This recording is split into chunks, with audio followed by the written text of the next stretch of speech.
মান করে, যে জন ভুল করেছে আপন মানিয়া চাহিলেই ক্ষমা, অর্থাৎ সে যদি ভুলটা স্বীকার করে যে আমি ভুল করে ফেলেছি, আমায় ক্ষমা করে দাও, আমরা ক্ষমা করে দেব না? দেব তো? কেননা এত পাষাণ আমরা নই। তা সখীরা বলছে এদের হৃদয় হচ্ছে কোমল অর্থাৎ নরম, আর তোর হৃদয় হচ্ছে বড় কঠিন, পাষাণ। তাই গোবিন্দ এত চরণ জড়ায় ধরে কাঁদলো, তুই তবুও ফিরে চাইলি না? চন্দ্রাবলীর কুঞ্জে গেল বলে তুই মান করলি না? চন্দ্রাবলীর কুঞ্জে মাধব গিয়েছিল বলে মান করিনি। কেন মান করেছিল মা রাধারানী? যে গোবিন্দের অঙ্গে চন্দন দিতে গিয়ে রাধারানীর হাতটা কেঁপে যায়। এই জগতে রাধারানীর মতো কৃষ্ণ সেবা কেউ দিতে জানে না। সেই শ্রীমতী রাধারানী যখন গোবিন্দের অঙ্গে চন্দন দেয়, রাধারানীর হাতটা কাঁপে। আর সেখানে চন্দ্রাবলী এমন ভাবে বধূকে সেবা দিয়েছে, আমি আর সইতে পারলাম না। এই বৃন্দাবনে আমার মাধবের অনেক দাসী আছে। গোবিন্দ কি যার তার বাড়ি যায় গো? যার তার বাড়ি যায় না। যেজন সকাল সন্ধ্যায় হা গোবিন্দ বলি নয়ন বাড়ি দিতে পারি, গোবিন্দ আমার তার কুঞ্জে যায়। তাহলে আমার মাধব কেন অনাদরে থাকবে? তাই আমি মান করেছিলাম। সখীরা বললেন রাধে, এমনই হয়, কৃষ্ণ প্রেমের এমনি রীতি, তাই না মা? ইহ জগতের মতো নয় কৃষ্ণ প্রেমটা। কৃষ্ণ প্রেম হচ্ছে অন্যরকম। এই জগতে প্রীতি হচ্ছে দু রকমের। একটি হচ্ছে আত্মসুখ, যেটা হচ্ছে ক্ষয় প্রাপ্ত হয়ে যায়, আর আরেকটি হলো কৃষ্ণ সুখ। যে প্রীতি কৃষ্ণ সুখ পায়, কৃষ্ণের সঙ্গে ভালোবাসা করতে থাকে, কৃষ্ণকে ভালোবাসতে পারে, সেই প্রীতি ক্ষয়ে যায় না। যত দিন যায় সেই প্রীতি নিতুই বাড়িতে থাকে। তাহলে কৃষ্ণের প্রীতি ভোলা যায় না। গোবিন্দের সঙ্গে যদি তুমি ভালোবাসতে পারো, ভালোবাসা করতে পারো, আর গোবিন্দ যদি তোমার হাতটা ধরে, তুমি ছেড়ে দিলেও সে তোমার হাত কখনো ছাড়বে না। এটাই হচ্ছে কৃষ্ণ প্রীতি। আর যে জন কৃষ্ণকে ভালোবাসতে পারে তাকে জনম জনম ভরে কাঁদতে হয়। যে জন কৃষ্ণকে ভালোবাসে জনম ভরে কাঁদতে হয়। আজ থেকে না, তোকে আমরা সেদিন থেকে বলেছিলাম যেদিন থেকে গোবিন্দের বাঁশি শ্রবণ করিস। তাহলে শোনো মা, আমার রাধারানী কিন্তু গোবিন্দকে প্রথমেই দেখে ভালোবেসেছিল তা নয়। এই ভালোবাসা অন্যরকম। যখন থেকে গোবিন্দের বাঁশিটা রাধারানী শোনে, তখন থেকেই গোবিন্দের চরণে সবকিছু সঁপে দিয়েছিল। বাঁশি শুনে ভালোবাসা, তারপরে তো দর্শন হলো, হৃদয় অঙ্কন করলো, পরে দেখা হয়েছে। তাই বলছে শোন রাধে, যখন বাঁশিটা শুনেছিলি তখনই আমরা বলেছিলাম যে গোবিন্দের বাঁশি শুনবি না, ওই বাঁশি যে শুনে তাকে জনম ভরে কাঁদতে হয়। তুই বলেছিলি তোদের কি? রাধারানী বলেছিল তোদের কি?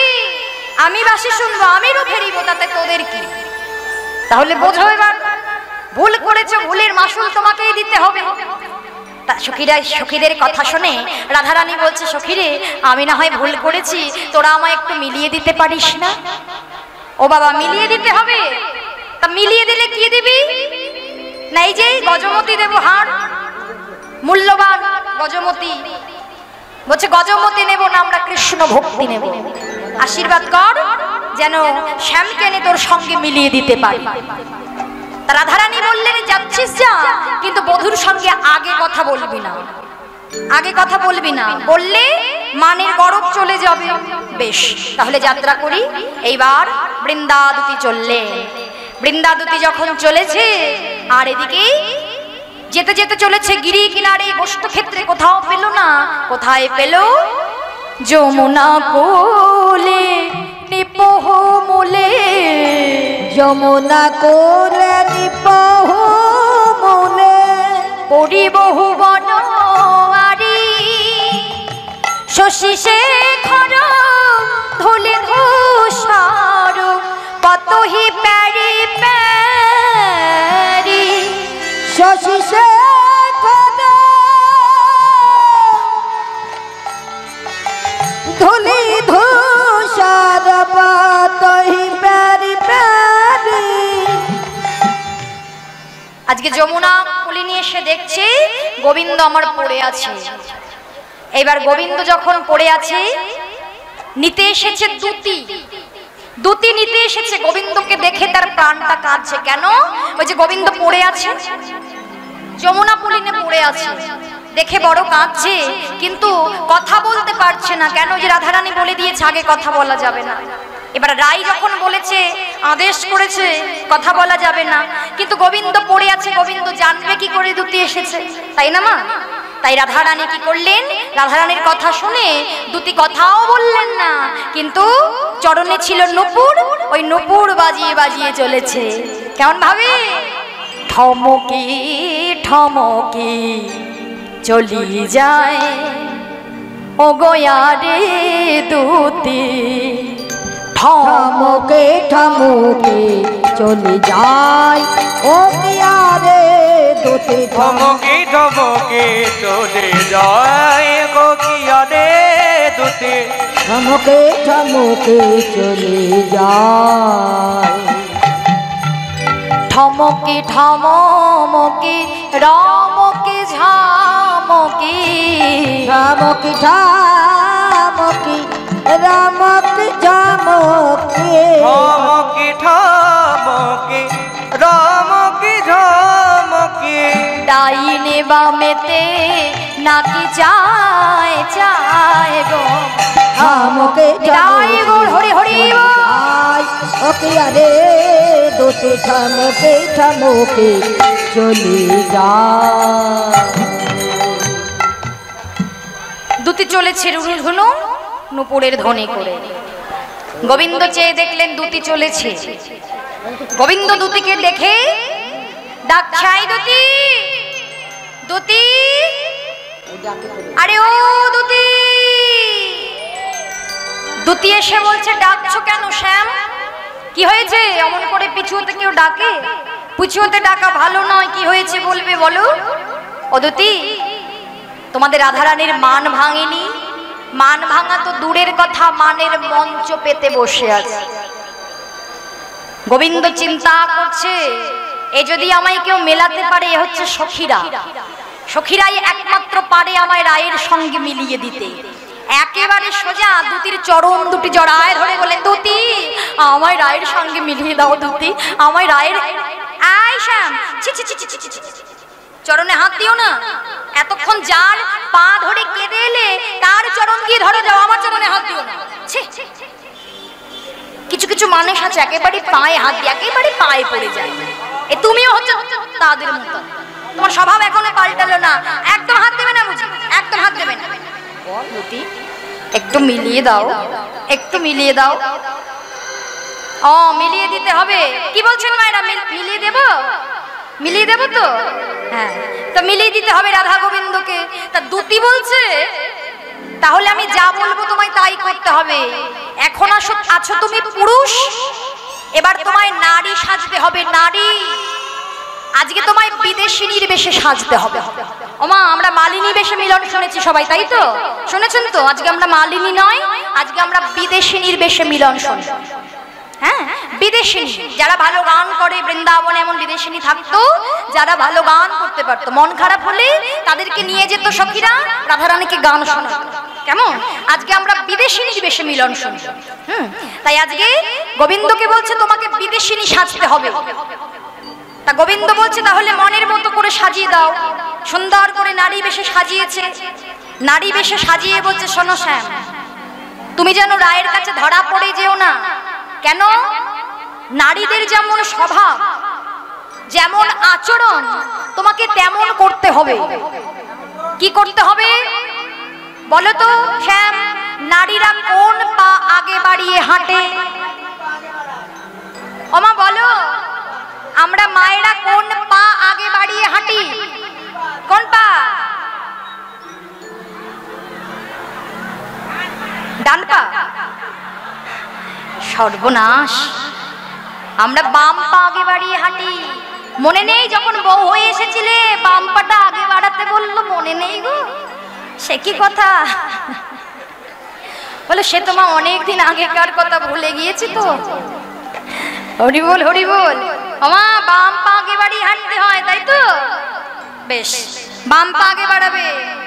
বেশ, এবার তোমার কৃষ্ণ অঙ্গ গন্ধ যেন না পায়, গোবিন্দের অঙ্গের গন্ধ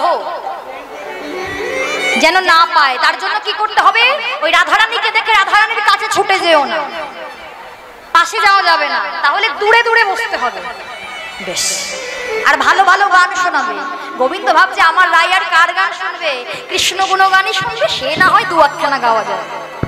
হ্যাঁ, এইবার রাধারানীর কাছে, রাধারানীর তো মন ভালো নেই, দুটি গিয়ে বলছে তোর শ্যামকে তো পাইনি, তা দেখলাম একজন বিদেশিনী দাঁড়িয়ে আছে, তাকে ডাকি, দুটো গান শোন, তারপরে দেখবি মনটা ভালো হবে, আবার গোবিন্দকে আমরা খুঁজবো, কেমন? এই বলে গোবিন্দকে ডেকেছে। আর গোবিন্দ আমার সে সুন্দর করে সেজে, নীল বসন পরিয়েছে, সুন্দর করে সেজে গুজে আজকে কৃষ্ণ গুণগান গাইতে লাগলেন। কৃষ্ণ গুণগান যখন গেয়ে প্রবেশ করলেন, আর এদিকে এক সখী রাধারানীর কাছে একটি আসন পেতে দিয়েছে। গোবিন্দ দেখছে এই আসনে আমায় বসা যাবে না, তাহলে রাধারানী আমার অঙ্গগন্ধ পেয়ে যাবে। গোবিন্দ বলে উঠলেন, ও দিদি আমাকে একটু দূরে দূরে বসাও গো, একটু দূরে দূরে বসাও। হ্যাঁ, এবার এক সখী ইহা শুনি এক ধ্বনি পৃথক আসন দিল, আসন পেয়ে বিদেশিনী তাহাতে বসিল। এবার রাধারানী বলে, দিদি তোমার কি বা নাম আর কোথায় বাধা? তোমার নাম কি আর তুমি কোথায় থাকো? গোবিন্দ বলছে, দিদি সুকময়ী নাম মোর মাতা রেখেছিল, আমার মা নাম রেখেছিল সুকময়ী। দুঃখের কপালে আমার সুখ না সহিল। এই যে পোড়া কপাল, পোড়া কপালে কখনো সুখ সয় না। কেন? কেন জানো? এক পশু পুরুষের সনে আমারও পীড়িতি, তারে উপেক্ষিয়ায় আমার এতে দুর্গতি। তাহলে মা আজকে গোবিন্দ, রাধারানী জিজ্ঞাসা করেছে তোমার নাম পরিচয় কি, আর গোবিন্দ বলছে আমার নাম সুকময়ী, কিন্তু পোড়া কপাল, দুঃখের কপালে সুখ সয় না। রাধারানী বলছে কেন, কি হয়েছে? কেননা 100 পুরুষের সনে আমার প্রীতি, তারে উপেক্ষিয়া আমার এতে দুর্গতি। কেন উপেক্ষা করেছিলি? বধূ আমায় সংকেত করেছিল, অন্য রমণীর তরে রজনী বলছিল। বুঝতে পারছো মা কি হয়েছে? রাধারানীর সঙ্গে যা যা হয়েছিল, গোবিন্দ তো নিজে নারী হয়েছে, গোবিন্দ নিজের সম্পর্কে তাই তাই বলতে লাগলে। যেই বলেছে রাধারানীর আবার মনে মনে ভাবছে সর্বনাশ, আমার সঙ্গে যা হয়েছে দিদির সঙ্গে তাই হয়েছে। তা একজন নারী আর একজন নারীর কষ্ট বোঝে, তাই না মা? যখন যারা সই হয় কষ্ট বোঝে না, কত গল্প, তাই না? একেবারে সই মনে মনে চিন্তা করছে, সে কি আমার সঙ্গে যা হয়েছে দিদির সঙ্গে তাই হয়েছে। আবার গোবিন্দের উপর মান হয়ে গেল, বলে চুপ করো দিদি, ওই কথা বলো না, একটা গান শোনাও, যে গানে কৃষ্ণ নাই সেই গান শোনাও। রাধারানী বললেন কৃষ্ণ ছাড়া গান শোনাতে। গোবিন্দ চিন্তা করছে, রাধে তুমি আমার নামের একটু গানও শুনবে না গো? তা কি গান শুনবে? রাম রাম রাম রাম ভালো রাম, হ্যাঁ ওর নামে গান শোনাও। গোবিন্দ মনে মনে ভাবছে আমি তো আর বিদেশিনী নই, আর ওই বেটার গানও আমি জানি না। এবার যদি গান যদি না গাইতে পারি, এরা যদি আমায় ধরে ফেলে, কপালে অনেক দুঃখ আছে। আরো জোরে হরি বল, গানটাই পুরো মার। নিজের গান নিজেরই ভালো লাগে না, তো কি বলবো? হরি বল। তাহলে মা বলছে রাম গুণগান শোনা। রামের নামে গান জানি না, কিন্তু গুণ গাইতে না পারি, বদনাম তো করতে পারি। হ্যাঁ, ওই ব্যাটা তো মোটে ভালো নয় দিদি, গোবিন্দ তো বড় চতুর। হ্যাঁ, গোবিন্দ ভাবার আগে সব পেয়ে যায়। গোবিন্দ বলছে শোনা দিদি, ওই রাম ব্যাটা কি করেছিল জানো? সীতাকে বনে দিয়েছিল গর্ভ পঞ্চম মাসে। এই বাবা, গর্ভ পঞ্চম মাসে সীতাকে বনে দিয়েছিল, মনে নেই? রামায়ণে পড়নি? সীতাকে বনে দিয়েছিল। গান শুনবে? রাধারানী বললেন না, যে এত নির্দয়, যে এত পাষাণ, যে গর্ভ পঞ্চম মাসে নিজের পত্নীকে বনে দিতে পারে, তার নামে আমি আর গান শুনবো না। তাহলে কার গান শুনবে? শিবের নামে শুনবে। ওই বেটা আরো ভালো না, ওই বেটা কি করে জানো? দেবশুল পানি তার গুণ জানি, গঙ্গা রাখে শির করে, দক্ষ দুহিতায় সদায় কাদায় থাকে কুচনির ভারে,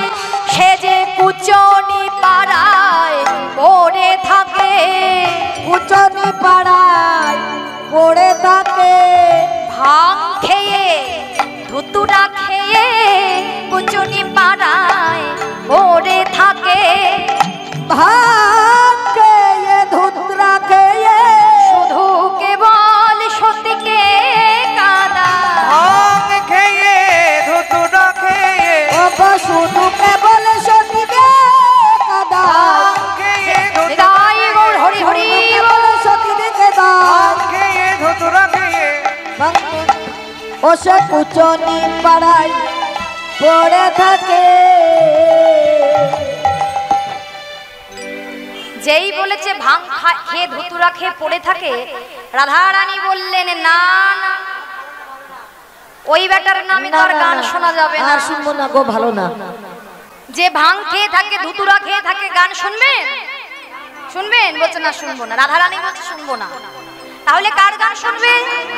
কার্তিকের গান শুনবো, রাধারানী বললেন। গোবিন্দ বলছে শোনো দিদি, তুমি হলে নারী, আমি হলাম নারী, কিন্তু যে হচ্ছে জনম ভরে নারীর বিবাদী। নারীর বিবাদী কেন বলছে মা? বলছে কার্তিক জন্মে বিয়েই করেনি, ওই বেটা জন্মে বিয়েই করেনি, তা যে জন বিয়ে না করেছে নারীর বেদন কি সে বুঝতে পারে? পারে? বুঝতেই পারবে না। গান শুনবে? না না, নারীবাদী কার্তিকের নামে গান আমি শুনবো না না না। কার নামে গান শুনবে? যে গান শুনলে মনের দুঃখ দূরে যায় সেই গান শোনাও।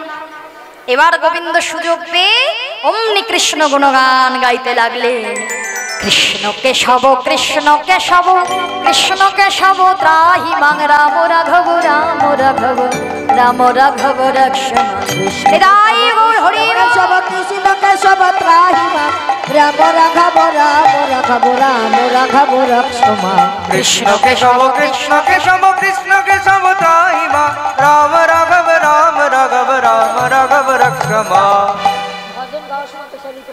কৃষ্ণ নাম করলেন। হ্যাঁ, এবার কৃষ্ণ নাম শুনে মাগো